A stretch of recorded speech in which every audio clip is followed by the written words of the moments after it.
Genesis, chapter 22. And it came to pass after these things, that God did tempt Abraham, and said unto him, Abraham.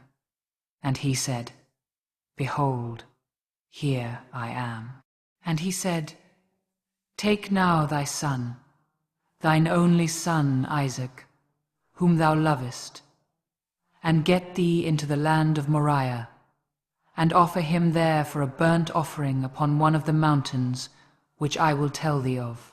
And Abraham rose up early in the morning, and saddled his ass, and took 2 of his young men with him, and Isaac his son, and clave the wood for the burnt offering, and rose up, and went unto the place of which God had told him.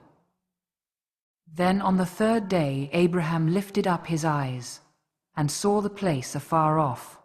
And Abraham said unto his young men, Abide ye here with the ass, and I and the lad will go yonder and worship, and come again to you.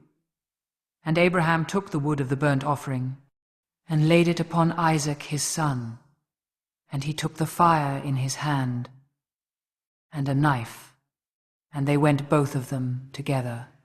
And Isaac spake unto Abraham his father, and said, My father. And he said, Here am I, my son. And he said, Behold the fire and the wood, but where is the lamb for a burnt offering? And Abraham said, My son, God will provide himself a lamb for a burnt offering. So they went both of them together. And they came to the place which God had told him of, and Abraham built an altar there, and laid the wood in order, and bound Isaac his son, and laid him on the altar upon the wood. And Abraham stretched forth his hand, and took the knife to slay his son. And the angel of the Lord called unto him out of heaven, and said, Abraham, Abraham. And he said, Here am I. And he said, Lay not thine hand upon the lad, neither do thou anything unto him. For now I know that thou fearest God, seeing thou hast not withheld thy son, thine only son, from me. And Abraham lifted up his eyes, and looked, and behold, behind him a ram caught in a thicket by his horns. And Abraham went and took the ram, and offered him up for a burnt offering in the stead of his son. And Abraham called the name of that place Jehovah-Jireh.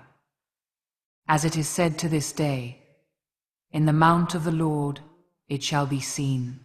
And the angel of the Lord called unto Abraham out of heaven the 2nd time, and said, By myself have I sworn, saith the Lord, for because thou hast done this thing, and hast not withheld thy son, thine only son, that in blessing I will bless thee, and in multiplying I will multiply thy seed as the stars of the heaven, and as the sand which is upon the seashore, and thy seed shall possess the gate of his enemies. And in thy seed shall all the nations of the earth be blessed, because thou hast obeyed my voice. So Abraham returned unto his young men, and they rose up and went together to Beersheba. And Abraham dwelt at Beersheba. And it came to pass after these things, that it was told Abraham, saying, Behold, Milcah, she hath also borne children unto thy brother Nahor, Huz his firstborn, and Buz his brother, and Kemuel, the father of Aram, and Chesed, and Hazo, and Pildash, and Jidlaph, and Bethuel. And Bethuel begat Rebekah. These 8 Milcah did bear to Nahor, Abraham's brother, and his concubine, whose name was Reumah, she bare also Tabor, and Gaham, and Tharhash, and Maachah.